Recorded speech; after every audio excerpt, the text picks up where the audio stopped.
I was born in Singapore and I moved to Shanghai when I was 6 years old. And I speak English as my native language and then Chinese, Mandarin, and Cantonese. I went to Shanghai American School when I was in Shanghai. I'm originally from Shanghai in China. My parents are also from there. I grew up there until I was 7, so I went to a local school for first grade, and then I moved to Japan right after that. I went to Japanese local school. My whole family, along with their parents, we converted to Japanese nationality. When I was 10, my dad decided to move to Hong Kong for his business-related things. So I actually stayed in Hong Kong the longest, for 8 to 9 years, and then I came to States for college.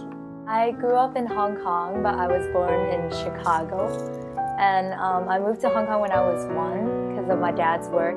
I've lived in the US for a year, I guess, when I was born. But I come back to the States a lot. Cultures I have been in are both Eastern and Western cultures because I lived in Asia, so I was exposed to the Asian traditions and their values, like being a collectivistic view, interdependence. But going to Shanghai American School, I was exposed to, independence and more individualistic culture, like views and everything. Well, I've been through Shanghai culture, I guess that's Chinese culture, and then been to Japan, definitely Japanese culture. I would say Shanghai culture is it shaped up my discipleship, I guess. It involves a lot of harsh culture shock. Yes, definitely. When I first went to Japan, everything was different. Language, people, the behavior even is very different. But I think the biggest obstacle is usually language. After I learned language, it seems like the behavior thing and everything just came along with the language, because language does tell a lot about the culture itself. It gets frustrating from time to time.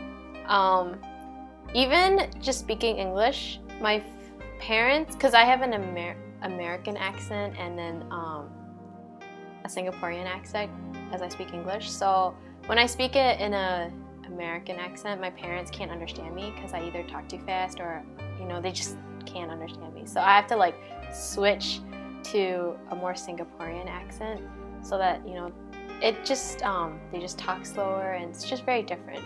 So every time I just go back to my American accent, they're just like, can you repeat that? And I'm like, okay, fine, I'll repeat it, So it kind of gets harder, and then, and it's really different just trying to switch into the accent because it's kind of hard because you have to be in a certain context to change, I think. So we had to switch language, say from China to Japan. It was very frustrating at first. We had to do sign language at first to learn. For first 3 months, I had no idea what's going on. I got scolded by teachers for doing totally different things because I didn't know what she was talking about. I mean, it's just part of learning. After you learn it, I think it's definitely worth it. I feel most comfortable with hanging out with people who share the same experience as me before, say in high school in Hong Kong or anything. Because I grew up mostly in Hong Kong, so I share a lot of experience with people who come from there. We have a lot of common topics to talk about. So mainly people from Hong Kong or sometimes even Japan.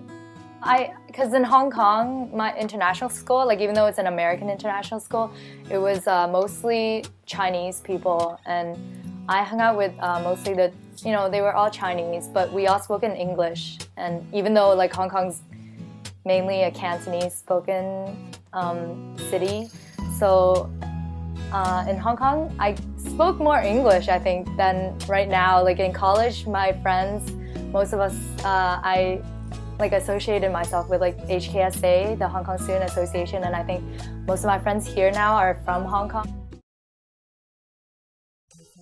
When people ask me where I'm from, I have very hard time saying just one sentence. I have to explain. So I honestly don't have a one word answer for that. I would have to say I'm Asian. I feel like Singapore is like a melting pot of like all types of people coming in and just growing like into a community.